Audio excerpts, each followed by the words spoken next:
Marxism-Leninism-Maoism Basic Course Revised Edition by Foreign Languages Press. Chapter 1. Introduction.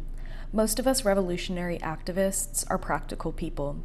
We feel, why bother about ideology and theory and such other things? That is for the scholars and intellectuals. The most important thing is to get on with the job. The lower-level activists and members feel that it is sufficient that the Central Committee and the higher committees do study and provide guidance, and often many members in the higher committees also feel that the other work is too pressing to allow much time for theory. On the other hand, there are a few others who feel it is necessary to know every work of the great teachers in order to work properly. They spend a large amount of time trying to read everything. They also have a tendency to treat everything they read as dogma. It is necessary to avoid both these attitudes in our study. All comrades should give sufficient time and attention to study in order to understand the essence of our ideology, Marxism-Leninism-Maoism. Rather than knowing by heart a large number of books, it is necessary to understand deeply the essential and basic aspects of our guiding ideology. If we do this and learn to apply it in our day-to-day work, we can greatly improve our practice, both as individuals, activists, and as well as the party as a whole. Very often we understand and analyze the world around us only according to our own limited experiences, and therefore arrive at wrong conclusions. A proper understanding of MLM can help us overcome such errors. At other times, a superficial understanding can lead to going by only the letter of certain party decisions and stands, and not understanding their essence and spirit. Such mistakes can also be avoided by a deeper grasp of MLM. By our study of MLM, we learn from the positive and the negative experiences of world revolution. We learn to absorb the good in it, and we learn to differentiate between the good and the bad in our own practice. We thus learn to recognize, criticize, and fight all types of opportunism. In short, MLM is a must in order to mold our practice in the light of theory. This basic course in MLM is intended to present to activists an understanding of the principal aspects of our ideology. Our ideology is first and foremost a practical theory, meant to be implemented and put into practice. The theory itself emerged in the course of numerous class struggles. It is therefore essential to understand the concrete material, conditions, and social practice throughout which the great teachers of the proletariat, Marx, Engels, Lenin, Stalin, and Mao, discovered and formulated its basic principles. Thus, this book has been presented by relating the historical process of the growth and development of MLM. The basic concepts have been presented in short by wherever is possible, linking to the socio-economic conditions, main political events, and class struggles that gave birth to them. In order to understand any particular aspect in detail, more particular study would be necessary. This basic course, however, is meant to provide an essential basis for understanding the dynamic process of the development of our ideology and in what historical conditions and circumstances certain stands and theory came into being. Come, let's begin our study. Chapter 2.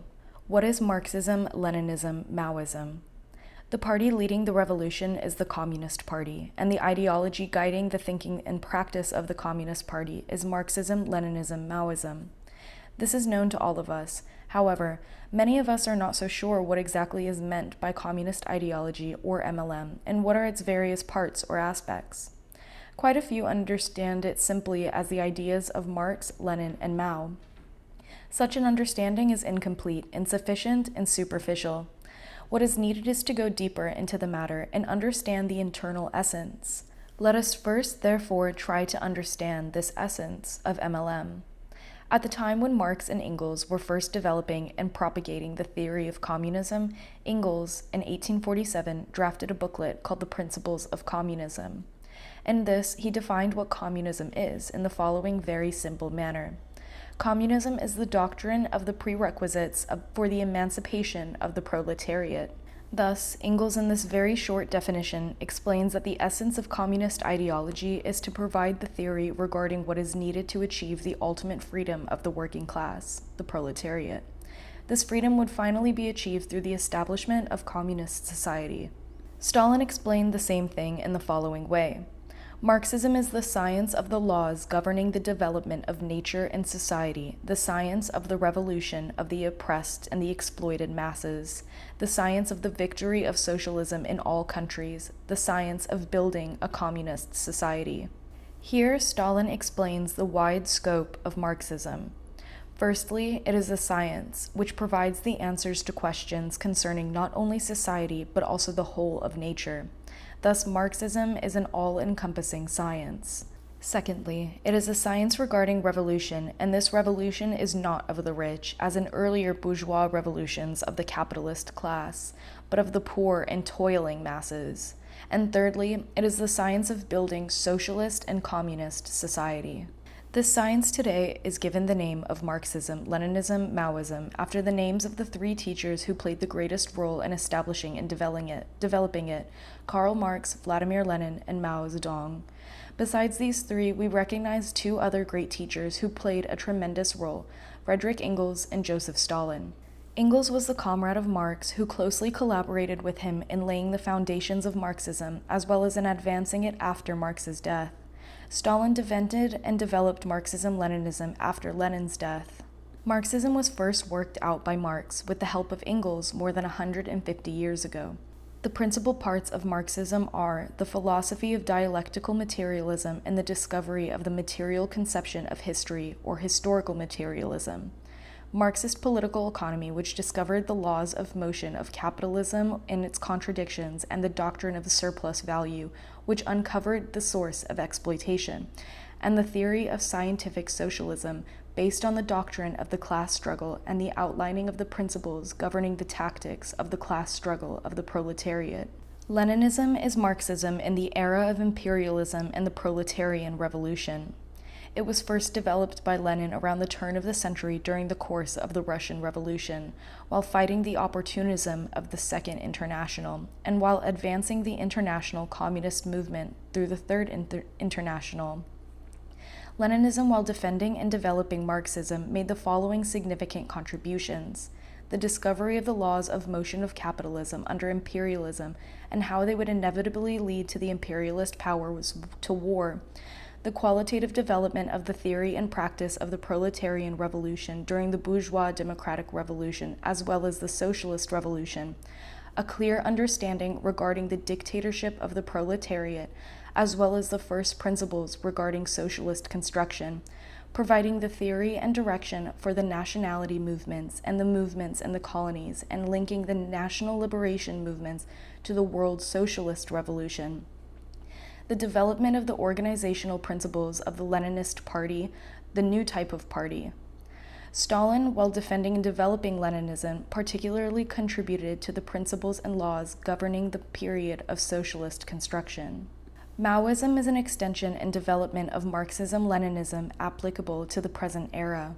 It was developed by Mao during the course of the Chinese Revolution in the process of socialist construction in the fight against modern revisionism, and particularly during the Great Proletarian Cultural Revolution. Maoism's contributions include the theory of contradictions, the development of the theory of knowledge in the formulation of the mass line of from the masses to the masses, the theory of new democracy, the formulation of the path of revolution for colonies and semi-colonies, and the formulation regarding the three instruments of the revolution: the party, the People's Army, and the United Front. The theory of protracted people's war and the development of the principles of military warfare.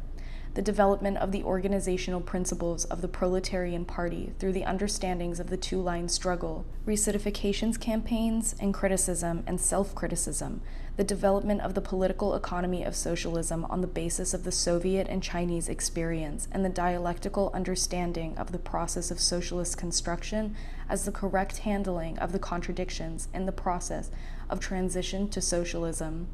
And finally, and most importantly, the theory and practice of continuing revolution under the dictatorship of the proletariat to consolidate socialism, combat modern revisionism, and prevent the restoration of capitalism, and its concrete expression in the Great Proletarian Cultural Revolution. Marxism, Leninism, and Maoism are thus not separate ideologies, but represent the constant growth and advancement of one and the same ideology.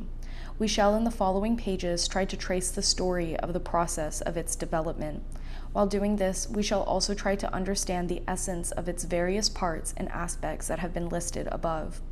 The list may appear to be long and difficult, but it needs not to be so. If we concentrate and try to understand the basic essence of each aspect within its historical context, we will be able to grasp a lot. Chapter 3: Socio-economic conditions leading to the birth of Marxism. As we will see later, Marxism teaches us that any ideas or theory are always the product of some material conditions. Whenever new material conditions come into being, new ideas and theories are bound to emerge too. The same truth also applies to Marxism itself. Thus, in order to understand Marxism better, we should try to know the material conditions, i.e., the socio-economic conditions within which Marx and Engels first gave birth to Marxism. Marxism was established over 150 years ago during the 1840s. It was established first in Europe, which at the time dominated the whole world economically, politically, and militarily. This world domination was such that almost all earlier advanced civilizations like India, China, and Persia had been subordinated to it. Marx and Engels were born and lived in some of the most economically advanced parts of Europe while developing the ideas of Marxism. They observed, participated in, and were influenced by all the major political events of the time. Thus, in order to understand how Marxism was born, we first have to take a look at the Europe of that time and see the principal factors in the socio-economic situation then. The most important factor was the Industrial Revolution, which lasted from approximately 1760 to 1830, and though it was centered in England, influenced the whole world. The Industrial Revolution was named as such because it was during those 70 years that the world first saw an explosive and revolutionary upsurge in industrial development. It was at this time that the modern large factories were first set up and grew at a very rapid pace, particularly in England.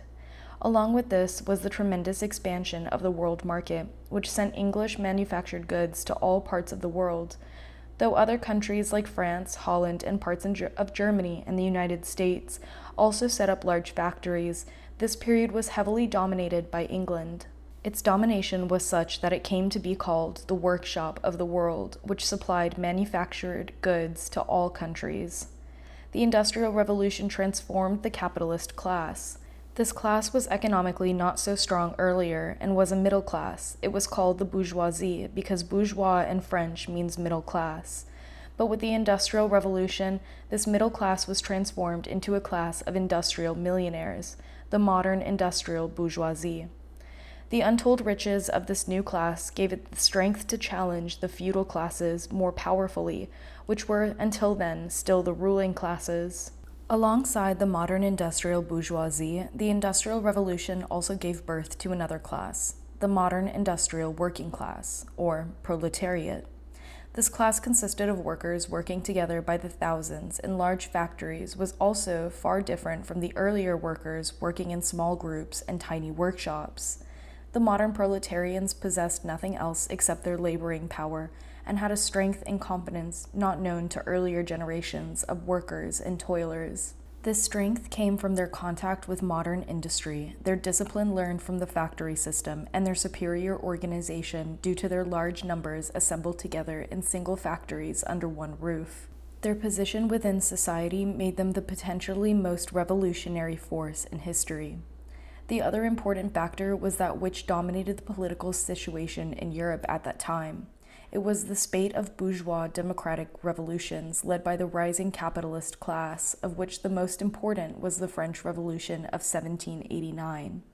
The French Revolution not only brought about very radical changes in France, it also led to the Napoleonic Wars, where the armies of the French bourgeoisie conquered almost the whole of Europe and introduced bourgeois reforms, abolishing feudalism wherever they went. They thus dealt a death blow to the kings and old feudal classes. Though the French armies were later defeated, the old ruling classes could never recover their old position. The modern bourgeoisie continued its revolutionary wave with numerous other bourgeois revolutions, which resulted in the conclusive defeat of feudal classes and the victory of capitalism as a world system. Thus, at both the economic and political levels, the period of Marxism's birth was a period of great advances and victories for the capitalist class, when it was conclusively establishing its rule in the most advanced and dominant countries of the world. Though this was the period of the greatest advancement of the bourgeoisie, the principal factor that gave birth to Marxism during this period was the rise of the working class consciousness and the proletarian organizations and the movements, thus signaling the emergence of the proletariat as an independent and self-conscious force. This rise of a class-conscious proletariat first took place in England and France. This was primarily because of the early spread of modern industry in those two countries. The spread of modern industry, though it brought great wealth to the bourgeoisie, meant at the same time the most inhumane working and living conditions for the working class. Almost 3/4 of the workforce were composed of women and children because they provided cheaper and more easily controlled workers for the capitalists. Children from the age of 6 were forced to work 14 to 16 hours in the spinning mills. As the bourgeoisie amassed greater and greater wealth, the workers fell into greater and greater misery. While the cloth mills owners multiplied their capital many times over, the weavers' wages reduced to 1/8 of what they earlier obtained. Thus, the conditions of the proletariat were such that a rebellion was not merely possible, but almost compulsory. The first of such outbursts were spontaneous, without clear direction. An example was the machine-breaking agitation of 1810 to 1811 in England, where groups of weavers attacked the textile mills and smashed whatever machinery they could lay their hands on. This was their method of protesting against the modern industry that was destroying their very livelihood. Such protests, having no clear direction and being severely repressed, quickly died out. What followed was the spread and growth of the labor movement and labor organizations that provided answers and directions to the fighting proletariat. Earlier unions, which had been restricted to skilled workers starting from 1818, uniting all laboring men together in what were then called general trades unions. As these unions in England started growing, a movement to start a national level union started building up. This was formed and by 1833 to 1834 reached a membership of 500,000. Along with the unions, workers also started organizing themselves into cooperatives and mutual benefit societies. In other countries where unions were largely banned, these were the main forms of organizations of the working class, which also grew in numbers and strength. As the workers' organization started growing in 1837, the workers in Britain launched the Chartist movement, demanding electoral rights for workers. This was the first broad, truly mass and politically organized proletarian revolutionary movement. It used the method of mass petitions to Parliament, somewhat similar to the signature campaigns sometimes organized today. These petitions gathered up to 5 million signatures. Some Chartist demonstrations had 350,000 participants, showing the organized strength of the working class. However, as the movement grew in strength and militancy, it faced severe repression and was suppressed by 1850.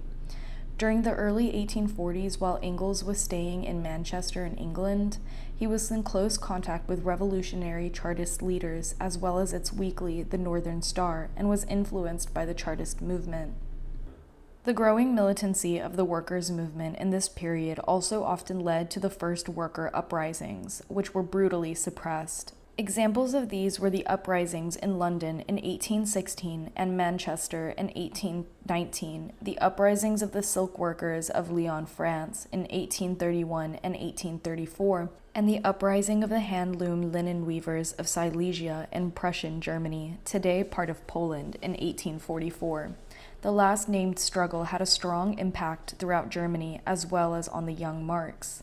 Thus, by the time of the 1840s, the proletarian movement was growing rapidly in strength and intensity in many industrial countries.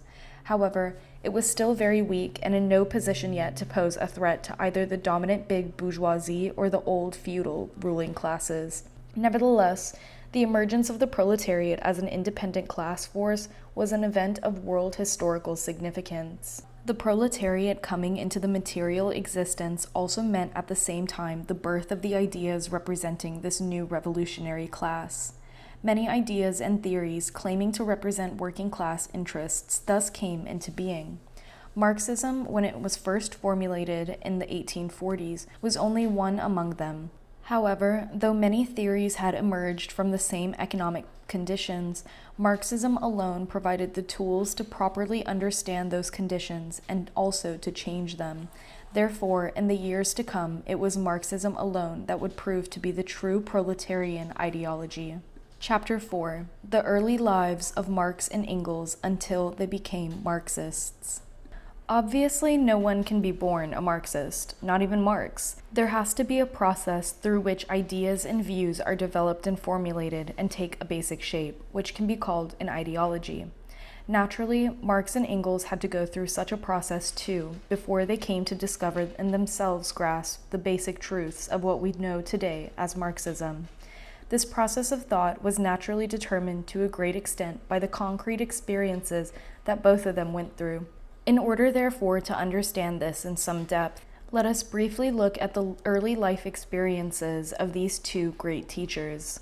Karl Marx was born on the 5th of May 1818 in the town of Trier, in which was then called Rhenish Prussia, and which is today part of Germany.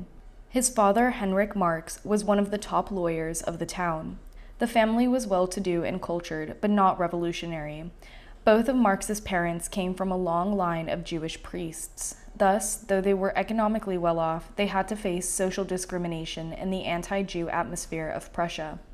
In 1816, Marx's father was forced to convert to Christianity because the Prussian government enacted a rule stopping Jews from practicing law. Similarly, in 1824, another Prussian law was passed to prevent non-Christians from being admitted to public schools. To overcome this, Heinrich Marx was forced to baptize his son Karl, along with all of his brothers and sisters. Thus, though he was no believer in organized religion, Marx's father was forced to adopt a new faith just in order to pursue his profession and give his children a good education. Marx's hometown, Trier, is the oldest town in Germany, which for many centuries had been in the residence of Roman emperors, and later the seat of Catholic bishops, with the religious administration for the town and surrounding area. In August 1794, the French armies captured the town, instituted a civil administration, and brought in the ideas and institutions of the French Revolution. The town only went back into the hands of the Prussian king after the defeat of France's Napoleon in 1815. Thus, during the time of Marx's birth and youth, it still carried the definite impact of 21 years of French revolutionary ideas. Trier was a small town, similar in size to our smaller Toluca towns, with a population then of around 12,000. It was principally a market town for the surrounding areas, which for centuries had been a famous wine-growing area. Its population was composed of occupations typical to a service town: civil servants, priests, small merchants, craftsmen, etc. It had remained untouched by the Industrial Revolution and was thus economically relatively backward. During Marx's youth, it also had a high degree of poverty. Official statistics in 1830 gave an unemployment figure of 1 in every 4, though the actual figure must have been much higher. Beggars and prostitutes were common, and the figures of petty crimes like stealing were extremely high. Thus, Marx from a very young age was to witness the misery of the poorer laboring classes. After attending elementary school, Marx entered the Friedrich Wilhelm Gymnasium secondary school in 1831, from which he graduated in 1835. Within 3 weeks, he was sent for further studies at the law school of the university 40 miles away from Trier, in the city of Bonn, an important center which is today the joint capital of Germany. Marx, with a desire to learn as much as possible, immediately registered in 9 courses besides law, including poetry, literature, art, etc. He was at first regular at lectures, but gradually lost interest, particularly in law lectures, which he found dry and unsatisfying. He reduced his courses first to 6, then to 4. He decided to study on his own and soon got involved in the stormy life of the students, whom he soon became a leader. Being deeply interested in writing poetry, he also joined the Poetenbund, a circle group of young writers founded by revolutionary students. In the constant struggle between the sons of the feudal nobles and the bourgeoisie, he soon became a leader of the bourgeois group. He was often involved in fist fights and sometimes in sword duels. He carried a stiletto knife, somewhat similar to our Gupti knives, for which he was once arrested and had a police charge put on him. He was also sentenced to 1 day in the university student prison on charges of nightly uproarious disturbances of the peace and drunkenness. Marx in one sword duel was even injured on his right eyebrow. This led to his father withdrawing him from Bonn University and bringing him back to Trier in August 1836. While he was in Trier, he got secretly engaged to Jenny von Westphalen, the daughter of Baron von Westphalen, a nobleman and senior Prussian government official. Jenny, who was 4 years older than him, and Marx were childhood loves who had decided to get married while Marx was still in school.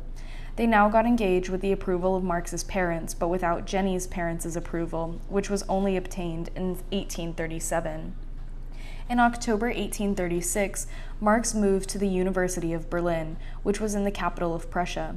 The university was much larger than Bonn and was renowned as a major center of learning. After registering for his university courses, Marx immediately jumped into a storm of work.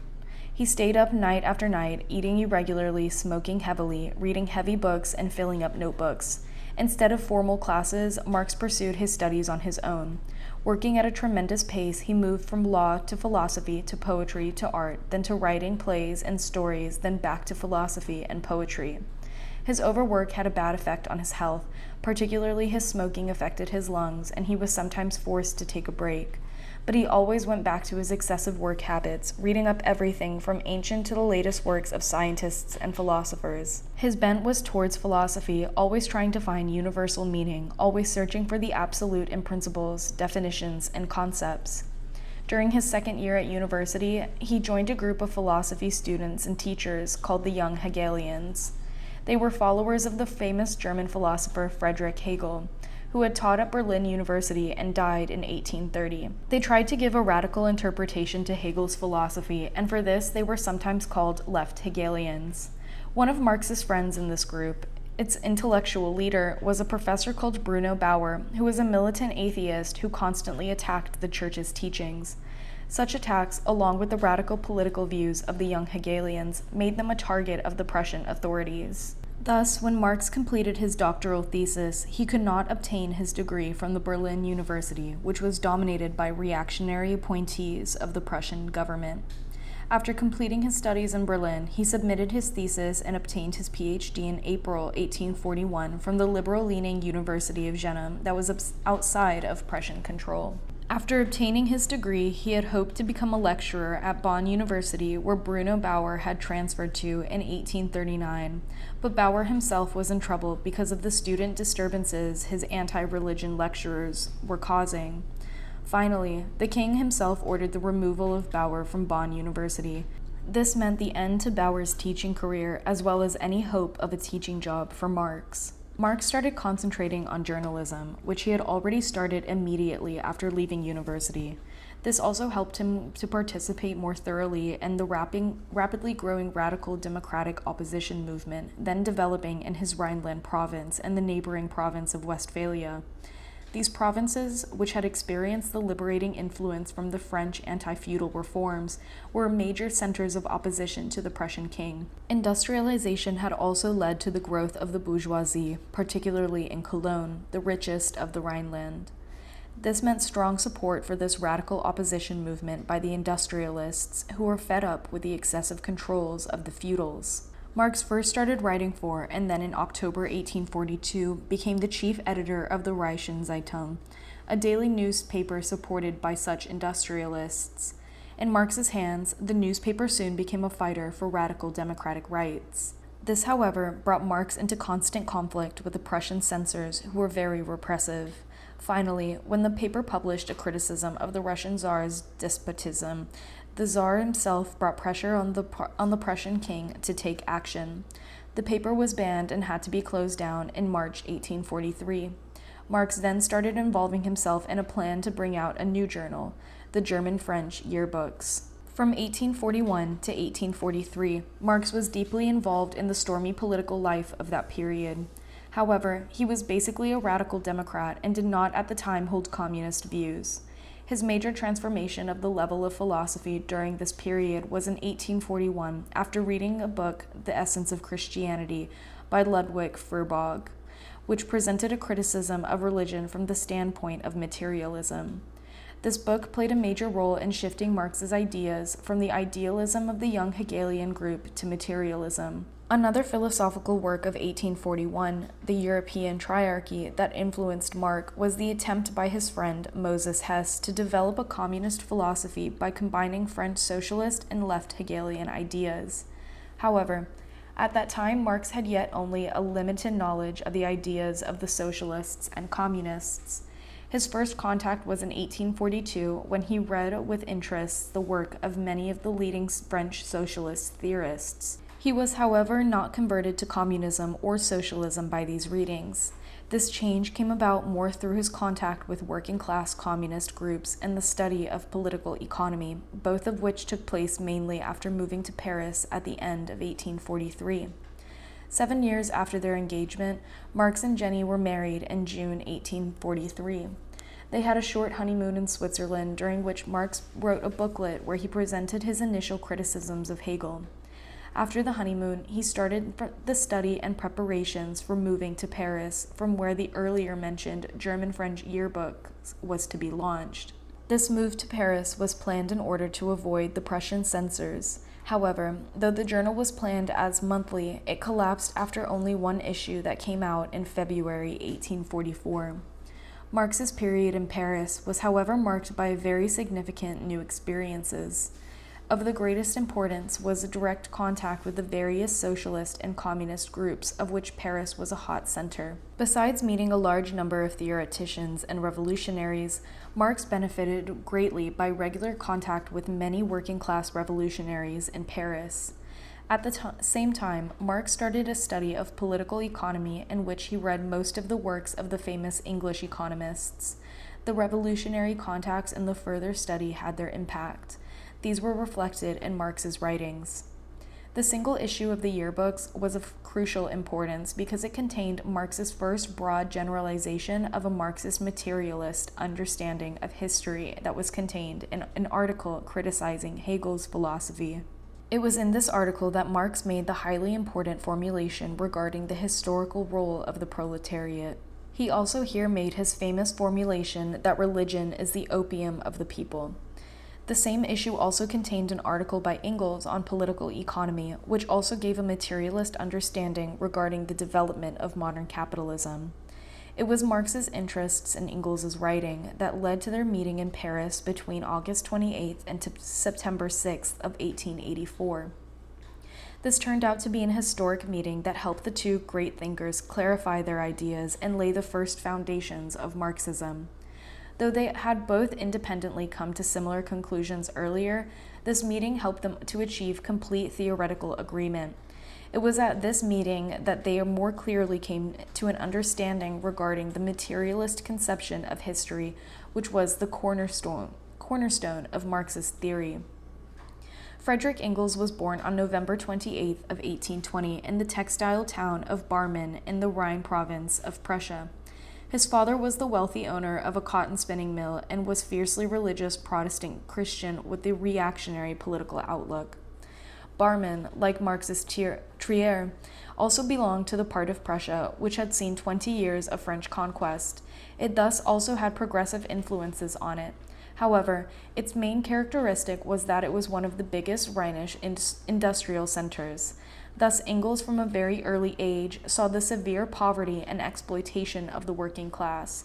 To survive against factory competition, craftsmen were forced to work from morning to night. Often they tried to drown their sorrows in drink. Child labor and occupational lung diseases were rampant.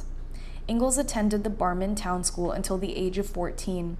He was then sent to the secondary school at the neighboring town of Elberfeld. Today, both Barmen and Elberfeld are merged into one town. This school had the reputation of being one of the best in Prussia. He was an intelligent student with an early flair for learning languages. He also was part of a poetry circle among the students and wrote his own poetry and short stories. He was planning to study economy and law, but his father was more interested in making his eldest son learn the family business. At the age of 17, he was suddenly removed from school and made to join as an apprentice in his father's office. Though this was the end of Engels' formal schooling, he continued to use his free time to study history, philosophy, literature, and linguistics, and to write poetry, which he was attracted to. The next year, in July 1838, Engels was sent to work as a clerk in the large trading firm in the large port city of Bremen. The big city atmosphere brought Engels in contact with foreign literature and the press. In his leisure time, he started reading fiction and political books. He continued learning new languages and besides German got some knowledge of Latin, Greek, Italian, Spanish, Portuguese, French, English, Dutch, etc. This ability to learn languages continued throughout Engels' life, during which he learned to be quite fluent in over 20 languages, including Persian and Arabic. Also in Bremen, Engels became a good horseman, swimmer, swordsman, and ice skater. While at school, Engels had been a fighter against bureaucracy. Now as a grown youth, he was attracted to the radical democratic ideas of the bourgeois democratic revolution, then taking shape in Germany. The first group he was attracted towards was the Young German Literary Group that stood for radical political views. He soon started writing for a journal being published by them from the port city of Hamburg, not far from Bremen. He wrote 2 articles on the situation in his home district. He exposed the severe exploitation of the workers in Barmen and Elberfeld, the diseases they suffered, and the fact that half the children of the town were deprived of school and forced to work in the factories. He particularly attacked the hollowness of the religiosity of the exploitive industrialists, which included his own father. Towards the end of 1839, he started a study of Hegel, whose philosophy he tried to link with his own radical democratic beliefs. However, he only made progress in this when he finished his clerkship in Bremen in 1841, and after a few months' gap, he moved to Berlin for 1 year's compulsory military service. While in military service, he joined Berlin University as an external student and did a course in philosophy. He then became closely connected with the young Hegelian group of which Marx had also been a part. He, like Marx, was also influenced greatly by the materialist views in Feuerbach's book that came out in that year. Engels' writings now started to have some materialist aspects. The main thing he always stressed was political action. This was what made him split in 1842 from his earlier Young German group, which he felt restricted itself only to empty literary debate. However, he continued to be strongly linked with the young Hegelians, particularly with Bruno Bauer and his brother. It was this closeness of Engels with the Bauers that prevented a friendship with Marx when they met for the first time in November 1842. Engels had finished his military service at that time and was on his way from his hometown to join as a clerk in his father's business in Manchester, England. On the way, he visited Marx at the newspaper office in Cologne, where Marx was the chief editor. Marx by then had, however, started criticizing the young Hegelians, and particularly the Bauers, for concentrating their propaganda too much on religion rather than politics. Hence, Marx and Engels, having different political affiliations, could not become close at their first meeting. It was Engels' experiences in England that made him a communist. He developed very close links with the workers of Manchester, as well as the leaders of the revolutionary workers in the Chartist movement. Manchester was the main center of the world's modern textile industry, and soon Engels undertook an in-depth study of the working and living conditions of its workers. He regularly visited the working class areas to gain direct knowledge. In this process, a love grew between him and Mary Burns, a young Irish factory worker who would later become his companion and wife. Besides collecting material for his future book on the conditions of the working class in England, Engels came to understand the revolutionary potential of the proletariat. His regular participation in the movement convinced him that the working class was not merely a suffering class, but a fighting class whose revolutionary actions would build the future. Besides working class contact, Engels also made a deep study of the various socialist and communist theories, and even met many of the French and German leaders and writers who had formulated them. Though he did not adopt any of these theories, he made an analysis of their positive and negative points.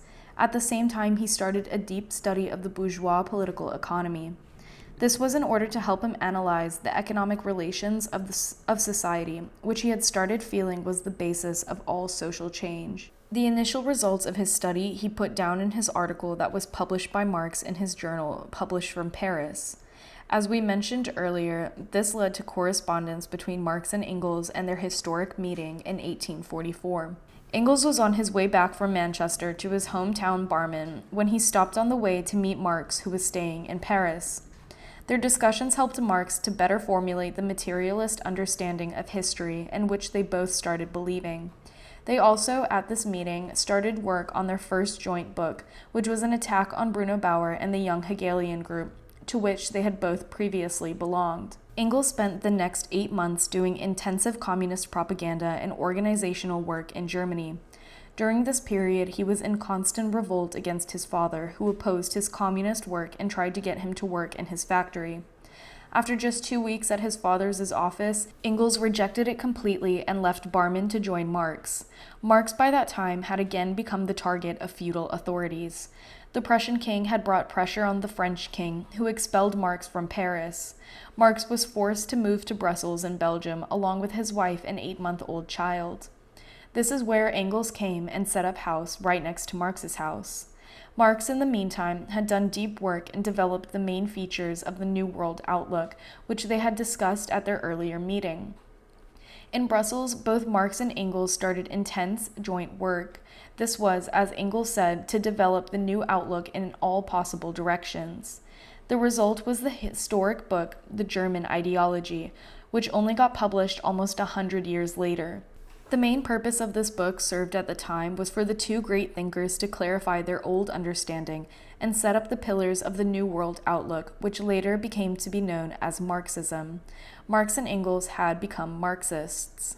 Chapter 5. The Three Sources of Marxism.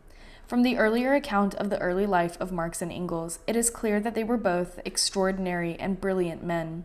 However, it is also clear that Marxism was not some invention that suddenly emerged from the thoughts of these magnificent brains. The socio-economic changes of that time provided the basis for the emergence of the true proletarian ideology. The actual content and the form of that ideology, however, was the product of the struggles waged in the most important fields of thought at that time. Marx and Engels, being deep intellectuals, had a wide and deep grasp of the latest advancements of thought in the most advanced countries of the period. They, thus, could stand on the shoulders of the great thinkers before them, absorbing whatever was good and rejecting what was wrong in them. And it was thus that they built the structure and content of Marxism. Let us see which were the main fields of thought on which they based their ideas. Thus, we can also understand the main sources of Marxism. The first source of Marxist thought was German classical philosophy.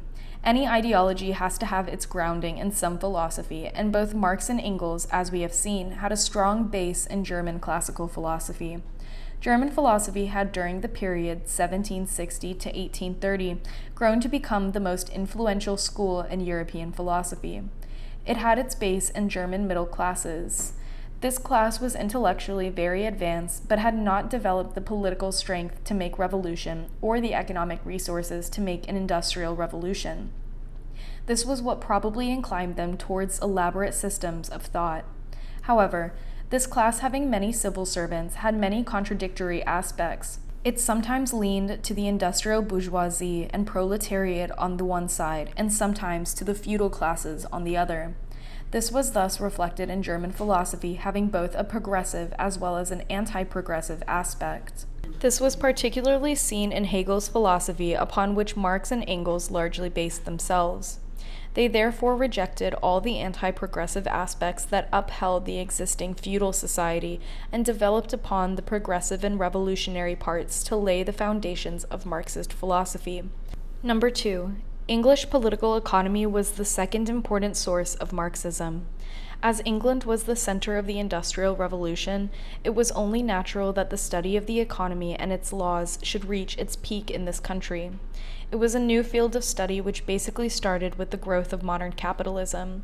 It had its firm basis in the modern industrial bourgeoisie and played the role of justifying and glorifying capitalism. It also provided the intellectual arguments for the rising bourgeoisie and its struggles with the feudals. In England, its period started with the publication of 1776 of the world-famous book, The Wealth of Nations, by Adam Smith.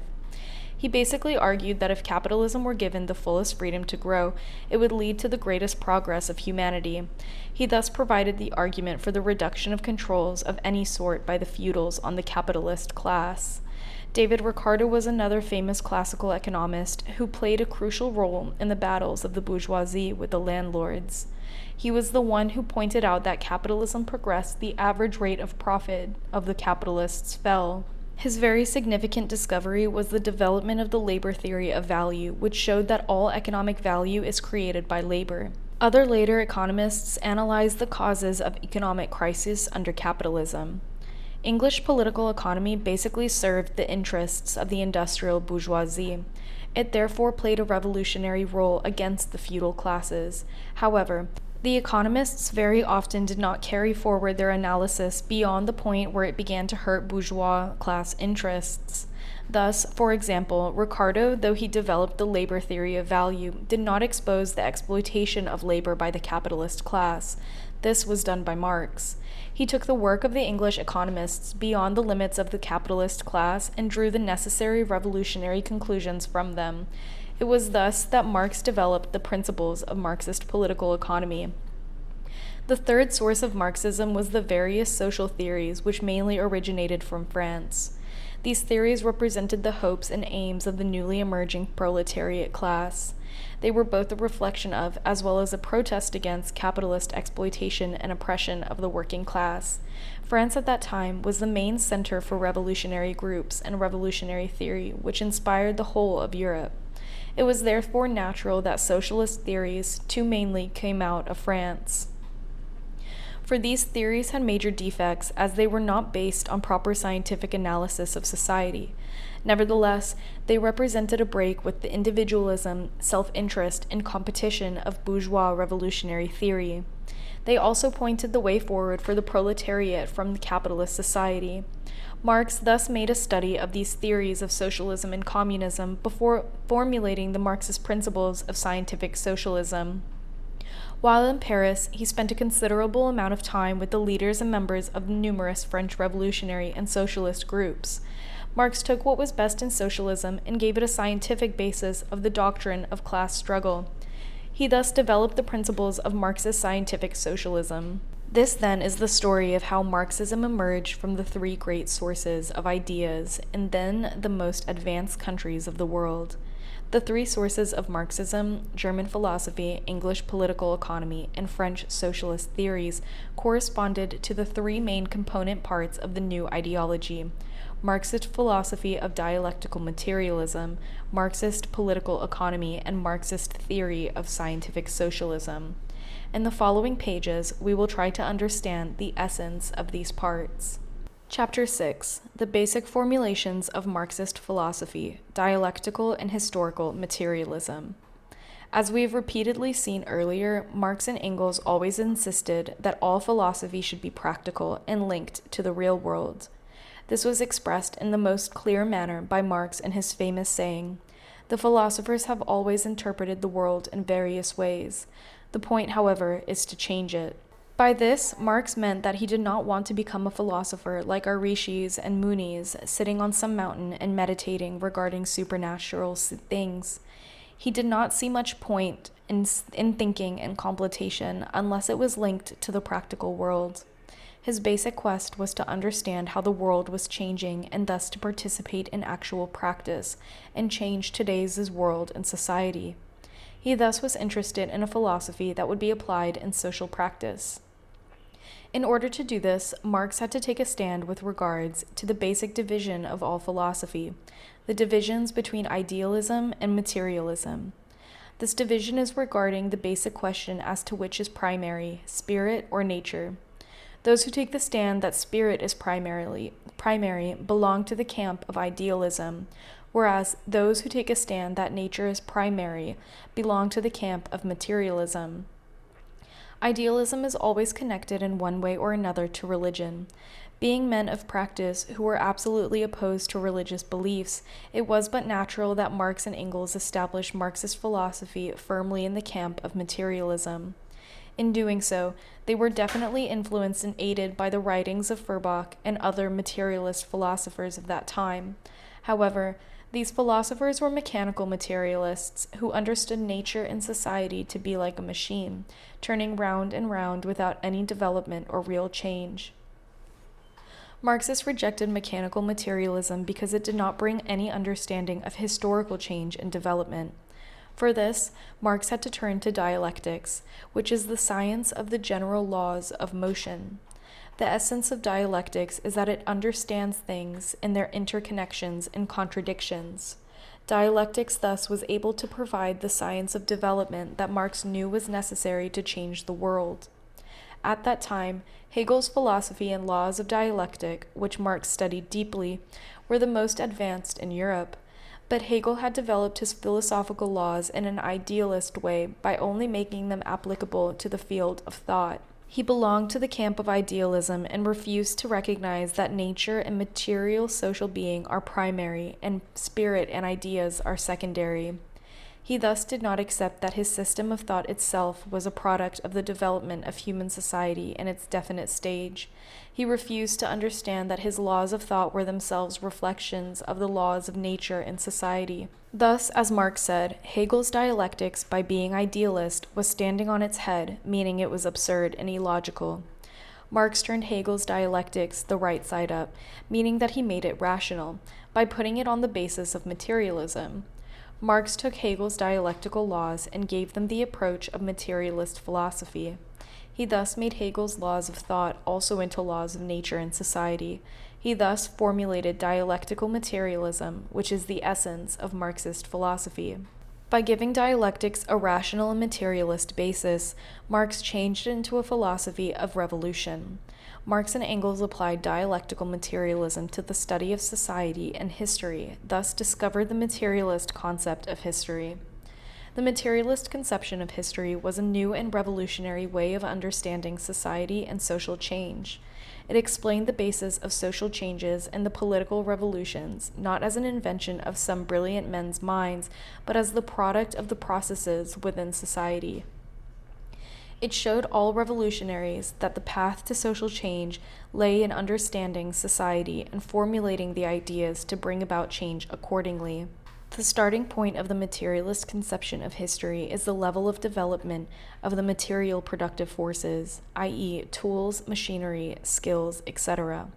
Marx says that according to the stage in the development of the productive forces, we get definite relations of production, i.e., relations of ownership, control, over the means of production.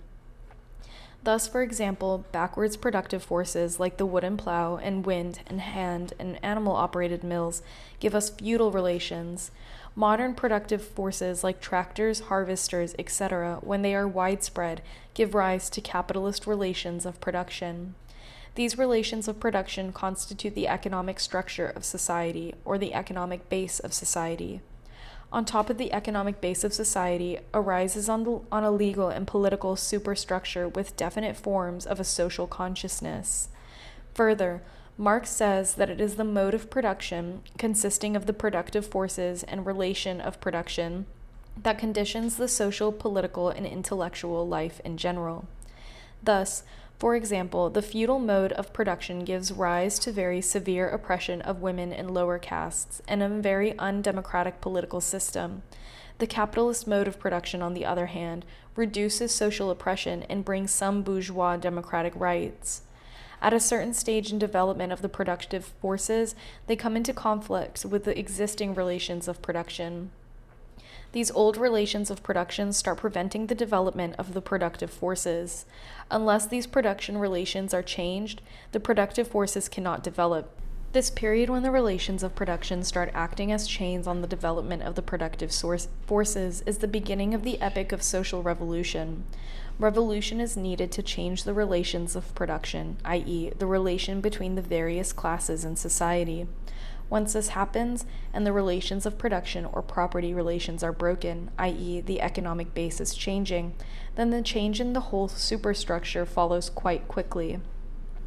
This material conception of history was the first great discovery of Marx, which he accomplished in 1844 to 1845. It was the foundation on which the other great pillars of Marxist theory were built. In later years, Marx and Engels and the other Marxist teachers further developed Marxist philosophy. However, its essence remained the basic principles of dialectical and historical materialism described above. Chapter 7: The Struggle Against Utopian Socialism and the Establishment of Scientific Socialism. Utopian socialism is the term used to describe the main trends of pre-Marxist socialism, which arose and became prominent in the first half of the 19th century.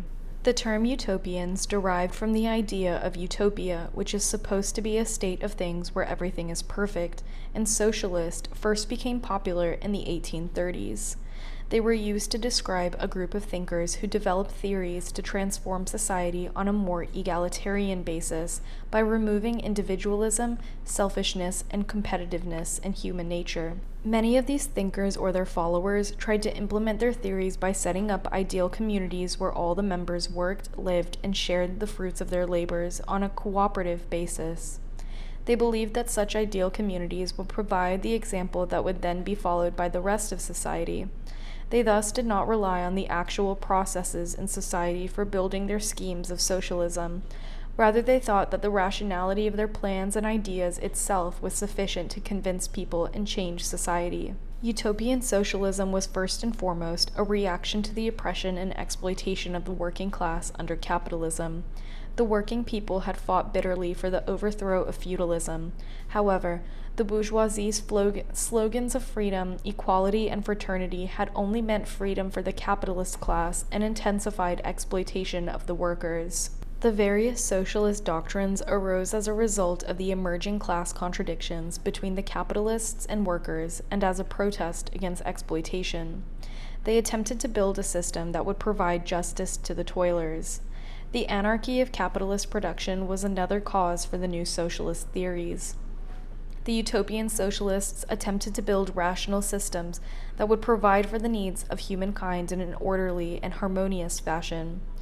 Some of them even tried to convince capitalists and government officials that their socialist systems were much more rational, planned, and therefore desirable than the existing capitalist system. They even thus attempted to get funds from the rich for their projects. The main defect of pre-Marxist socialist doctrines was that they did not have a real basis in the class contradictions and class struggles unfolding in society. Though their ideas were themselves the product of the class contradictions within society, the utopian socialists did not realize it was absolutely necessary to wage class struggle in order to achieve socialism. Though their ideas were in reality a reflection of the aspirations of the infant proletariat, the utopian socialists did not recognize the central importance of the revolutionary role of the proletariat in bringing about socialism. When Marx and Engels came into contact with the socialist and communist groups, they started trying to convince the followers of the utopian socialist theories of the incorrectness of their ideas. They participated intensively in the debates in the various revolutionary and working class groups where these theories and ideas were being discussed.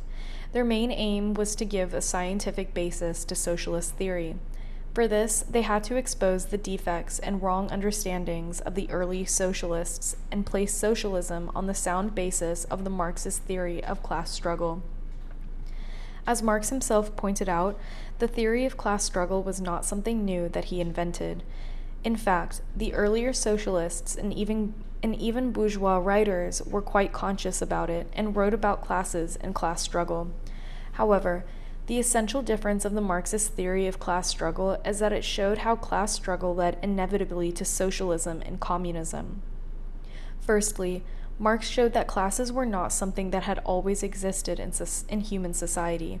He showed that there was a long period in human history where there was no classes at all, during primitive communism. There would also be a period in the future where there would be, again, no classes. Secondly, Marx particularly analyzed the present-day class struggle between the bourgeoisie and the proletariat and showed how this class struggle would inevitably lead to revolution by the workers and the establishment of the dictatorship of the proletariat, i.e., socialism. Thirdly, Marx pointed out that the dictatorship of the proletariat was itself a period of transition to a new society. The proletariat could only develop by destroying itself as a class, by abolishing all classes and establishing a classless society, i.e., communism. It is this theory of class struggle that Marx and Engels developed, propagated, and brought into practice throughout their lives. It is this Marxist theory of class struggle that converted socialism into a science, which laid the basis for scientific socialism. With this, socialism was no longer to be seen as the product of some brilliant mind, but rather the necessary outcome of the struggle between two historically developed classes, the proletariat and the bourgeoisie. Because of scientific socialism, the task of the socialists did not become one of trying to develop the most perfect, harmonious, and rational system of society, like the utopian socialists had tried to do. Under scientific socialism, the task was to analyze society, to analyze the history and economic basis of the class contradictions in society, and from this economic basis, to find the way to end all class conflict and bring about socialism and communism. The scientific clarity of Marx's socialist theory was so great that most sincere elements in the various socialist and communist organizations of the 1840s soon rejected the pre-Marxist and non-class varieties of socialism. Marx and Engels soon became ideological leaders within the socialist movement. When a new international organization was formed in 1847, uniting workers, intellectuals, and revolutionary socialist groups of various countries, they at once became its leaders. They suggested its name, the Communist League, and it was they who were appointed to draft its program. This program is the World Historic Communist Manifesto. The Communist Manifesto was not only the first program and general line of the international proletariat, it also laid down basic principles of scientific socialism and the approach to all other types of socialism. With its quick translation into numerous languages, the manifesto soon spread the basic ideas of Marxist scientific socialism throughout Europe and then throughout the world. The basic principles outlined in this document have in essence remained firm for more than 150 years, up to this day. Chapter 8: Marxist Political Economy. As we have seen earlier, Marx developed his principles of political economy in continuation of and in opposition to the bourgeois political economy of the English economists. Most of Marx's earlier economic writings from 1844 to 1859 were in the form of a critique of the bourgeois political economy. He countered the claims of the bourgeois political economists that capitalism was a permanent and universal system. He also proved that capitalism could only exist for a limited period and was destined to be overthrown and replaced by a new and higher social system. His later economic analysis, particularly the various volumes of his main work, Capital, concentrated on discovering the economic laws of capitalism. The in-depth analysis of the relations of production in capitalist society and their origin, development, and decline thus forms the main content of Marxist political economy. Bourgeois political economists always made their analysis in the form of a relation between things, i.e., the exchange of one commodity for another. Marx, however, showed that economics deals not with things but with relations between people, and the last analysis between classes. Since under capitalism it is the production of commodities that dominates, Marx started his analysis with an analysis of the commodity. He pointed out that the exchange of commodities was not a mere exchange of things, but actually an expression of the relations between individual producers in society who have been linked by the market. Though commodity exchange has existed for thousands of years, it is only with the development of money and the birth of capitalism that it reaches its peak, linking up the entire economic lives of millions of individual producers throughout society into one whole. Capitalism even converts the labor power of the worker into a commodity that is bought and sold freely in the marketplace. The wage worker sells his labor power to the owner of the means of production, i.e., the capitalist. The worker spends one part of his working day producing the equivalent of his wage, i.e., producing what is necessary to cover the cost of maintaining himself and his family. The other part of his working day is spent producing for the maintenance and growth of the capitalist. The worker gets absolutely no payment for this production, which is for the capitalist. This additional value which every worker produces over and above the value necessary to earn his wage and maintain himself, Marx called surplus value. It is the source of profit and the source of wealth of the capitalist class. The discovery of the concept of surplus value exposed the nature of exploitation of the working class. It also brought out the source of antagonism between the proletariat and the bourgeoisie.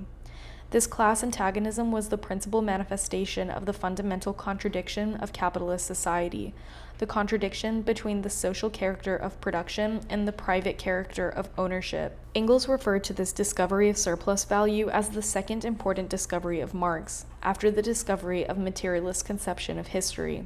Lenin called the doctrine of surplus value the cornerstone of Marx's economic theory. Marx also analyzed in detail the periodic economic crises that repeatedly affected capitalism. He explained capitalist crises as another manifestation of the fundamental contradiction of capitalism.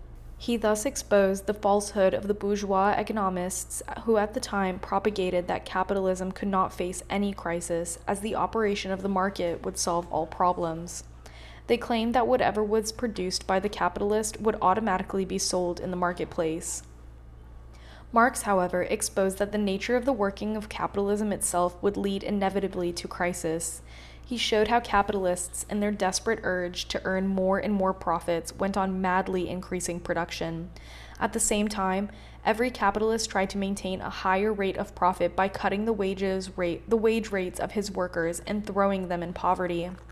The working class composes the largest section in society, and the poverty of the working class automatically means the reduction of their capacity to buy the goods available in the market.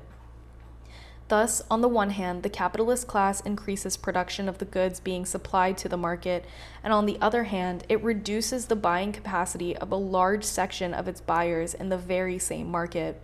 This naturally leads to a severe contradiction between the expansion of production on one hand and the contradiction of the market on the other hand.